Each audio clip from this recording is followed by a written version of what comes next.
Buenos, meus alunos, nesse vídeo nós vamos ver o conceito de função inversa. Esse assunto está lá na seção 0.4, né, da 10ª edição, ou na seção 1.4 da 8ª edição.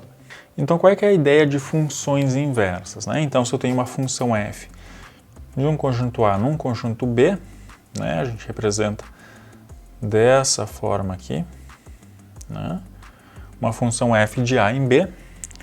Essa função f vai pegar elementos aqui do A e vai levar em elementos de B. Qual é que é a ideia da função inversa? Seria pegar os elementos aqui de B e levar de volta em A, né? Seria fazer o caminho inverso, né? Então a função inversa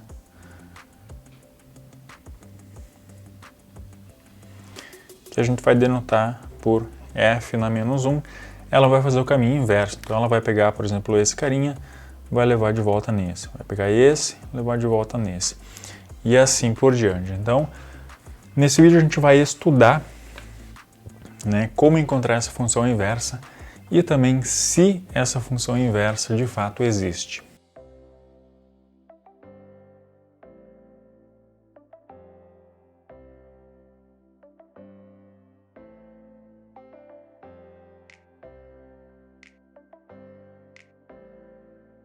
Então a definição precisa de funções inversas é essa daqui, né? Se eu tenho duas funções f e g que satisfazem essas duas propriedades aqui, então f de g de x igual a x para todo x no domínio da função g e g de f de x também é igual a x para todo x no domínio da função f.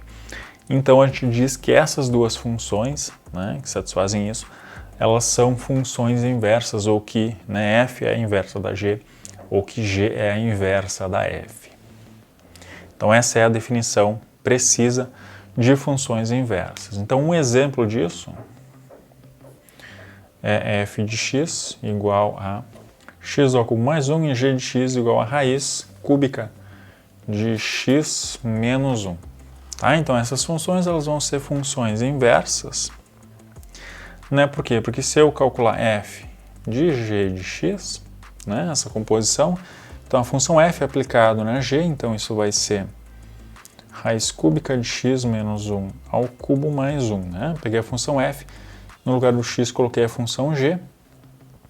Então aqui, né, o cubo com essa raiz cúbica vai cancelar, vai ficar só x menos 1 mais 1, que é igual a x. Né? E se eu fizer o inverso, a mesma coisa. G de f de x, então pegar a função g, colocar, né, no lugar do x, colocar a função f. Então eu vou ter raiz cúbica de x, né, x ao cubo mais 1, menos 1.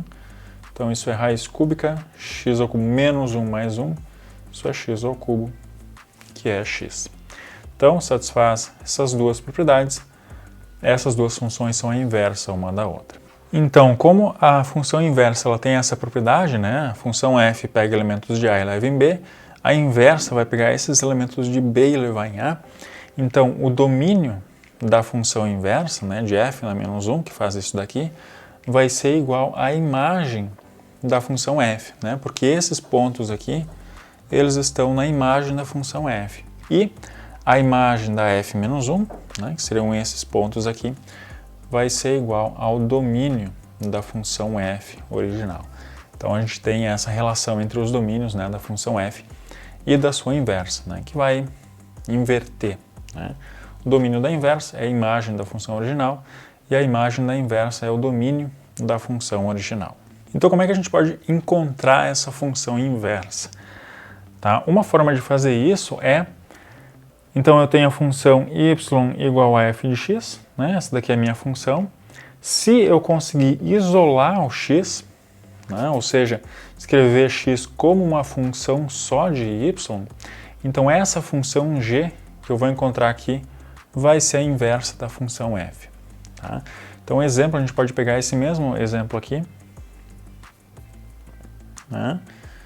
F de x, né? Y igual a raiz cúbica de x menos 1. Então, se eu conseguir isolar o x aqui, como é que eu posso fazer isso? Bom, eu posso levar ambos os lados ao cubo, então vai ficar y ao cubo, aqui vai cancelar a raiz cúbica, vai ficar só x menos 1, e aí passa esse menos 1 para cá, x igual a y ao cubo mais 1. Então, se essa daqui é a minha função f de x, o que vai ser a minha inversa? F menos 1 de x vai ser x ao cubo mais 1, que é o que a gente tinha aqui nesse exemplo. X ao cubo mais 1 era a inversa dessa raiz aqui.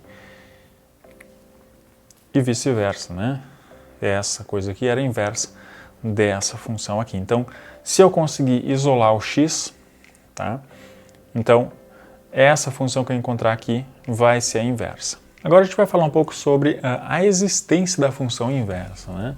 Então isso está nessa parte aqui. Então uma função f vai ter inversa, vai ser invertível.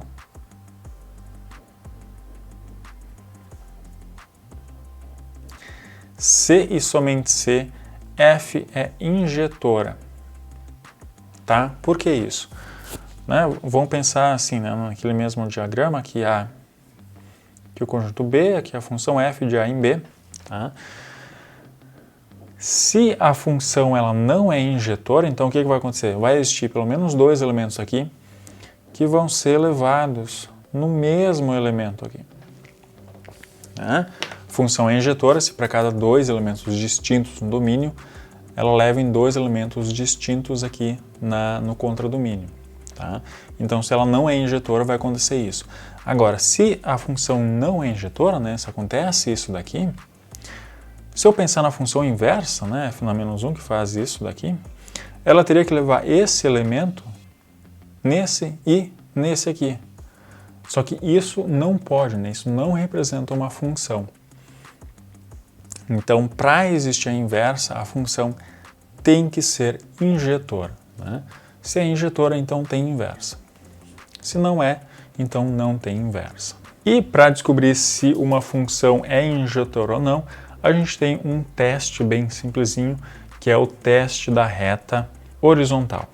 Então esse teste diz que uma função f vai ter inversa se e somente se o gráfico dessa função ele é cortado em no máximo um ponto por qualquer reta horizontal. Então vamos ver um exemplo, y igual a x ao quadrado. Essa função aqui, será que ela tem uma inversa? Então vamos olhar para o gráfico dessa função, isso aqui é a nossa parábola, bem conhecida, que é assim, mais ou menos isso. E aí, se eu traçar uma reta horizontal aqui, por exemplo, essa reta aqui, vai cortar o gráfico em mais de um ponto.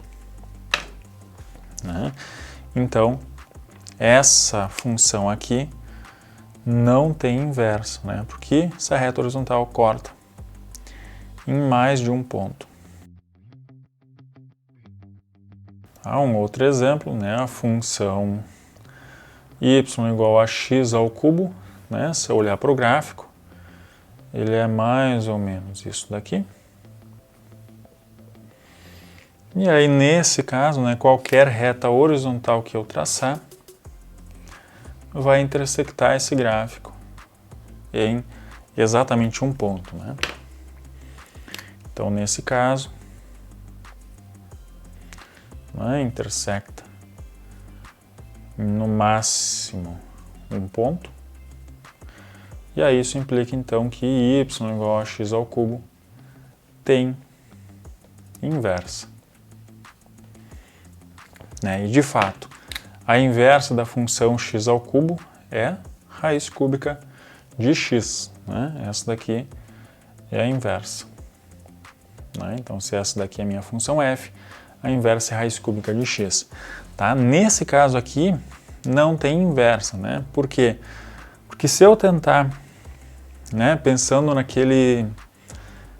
em isolar o x aqui, se eu tentar isolar o x, o que vai acontecer? Eu posso tirar a raiz dos dois lados, só que quando eu faço isso, vai ficar x igual a mais ou menos raiz de y. Eu não consegui isolar o x, ficou ou x igual a mais raiz ou x igual a menos raiz. Tá? Enquanto que nesse caso aqui eu consigo. Tá? Se eu isolar o x, eu vou ter x igual a raiz cúbica de y. Um outro exemplo, né, a função seno de x, né, as funções trigonométricas. Então, seno de x, né, o gráfico é mais ou menos isso daqui. Tá? Claro que continua, né? Mas esse daqui é mais fácil ainda, né? Porque se eu traçar essa reta horizontal aqui, vai cortar essa curva, né? Vai cortar o gráfico da função seno em mais de um ponto, né? Na verdade, em infinitos pontos. Então aqui também não vai ser invertível, tá? Não possui inversa. Agora, uma coisa que a gente pode fazer, né? Bom, essa função aqui, né, x ao quadrado não tem inverso, o seno não tem função inversa. Mas uma coisa que eu posso fazer é restringir o domínio dessas funções para que elas tenham inversa nessa restrição. Então, por exemplo, se eu pegar aqui a função x ao quadrado e restringir só para x positivo, né? Aí qualquer reta horizontal que eu traçar vai cortar o gráfico em no máximo um ponto. E aí essa função aqui ela vai ter inversa, né? Então isso é uma coisa que a gente pode fazer, restringir o domínio para que então essa função tenha uma inversa. Então continuando, agora a gente vai ver um pouco sobre o gráfico da função inversa, né? Então se a função se uma função f de x tem inversa, se eu já sei que ela tem inversa, então o gráfico dessa função inversa vai ser simplesmente uma reflexão do gráfico da função f em torno da reta y igual a x. Né? Então tem aqui esse gráfico, né? Aqui em azul mais forte eu tenho o gráfico da função f de x, e o gráfico da função, ela é invertível, né? Porque qualquer reta horizontal que eu traçar vai cortar esse gráfico no máximo um ponto. E aí, sabendo disso, né, que ela tem inversa, então o gráfico da inversa vai ser a reflexão do gráfico da função f em torno da reta y igual a x. Tá? Então aqui vários outros exemplos, né? Aqui y igual a 2x, essa reta aqui é invertível, né, pelo teste da reta horizontal. E aí, então, refletindo em relação à reta y igual a x, eu vou ter essa reta aqui, que aí vai ser o gráfico da inversa, né? E aqui vários outros exemplos. Então, raiz cúbica de x tem esse gráfico aqui, né? Refletindo em torno de y igual a x, dá essa curva aqui, que é, então, x ao cubo. E aí, aqui tem aquilo que eu falei, né, sobre restringir o domínio de uma função para que ela tenha uma inversa. Então, se eu pegar y igual a x ao quadrado, a gente já viu que isso não tem uma função, não tem inversa. Mas, se eu restringir o domínio para x maior ou igual que zero, então agora, né, o gráfico dessa função aqui é isso daqui, né? É x ao quadrado, só que restrito a x maior ou igual que zero. Então, para essa função, se eu traçar qualquer reta horizontal, vai cortar em no máximo um ponto, né? Então, ela é invertível. Então, existe a função inversa. E aí, quem é que vai ser a função inversa, né? Como é que eu posso fazer o gráfico da função inversa? Bom, né, a gente já viu, acabou de ver, que o gráfico da função inversa é a reflexão do gráfico da função em torno da reta y igual a x. Então, aqui eu tenho a reta y igual a x, né, sempre corta esses dois quadrantes aqui. E aí, se eu refletir essa curva aqui, eu vou ter mais ou menos, né, isso daqui. Então, esse daqui é o gráfico da função inversa e esse daqui é o gráfico da minha função, né, que é x ao quadrado restrito para x maior ou igual que zero. E aí, claro, né, essa função aqui, quem é que vai ser inversa nesse caso? Tá? Bom, como a gente fez antes, né, se eu isolar o x aqui, eu vou ter x igual a mais ou menos raiz de y. Só que como eu sei que x é positivo, então não pode ser menos aqui, né? Então, na verdade, x igual a mais raiz de y, tá? Porque eu sei que x é positivo. Então, trocando x e y de lugar, né, y igual a raiz de x, e aí essa daqui é a função inversa, né, nesse caso aqui. Tá? Então, sem restringir o domínio, essa função ela não é invertível, mas restringindo o domínio, né, x maior ou igual que zero, então agora eu tenho só essa parte aqui. Essa curva aqui, né, ela vai passar no teste da reta horizontal. Qualquer reta horizontal que eu traçar vai cortar essa curva em no máximo um ponto, então ela tem inversa. E aí a inversa, a gente sabe, né, o gráfico vai ser a reflexão em torno da reta y igual a x, então vai ser isso daqui. E aí se eu calcular, eu chego que y tem que ser igual a raiz de x, né, a inversa.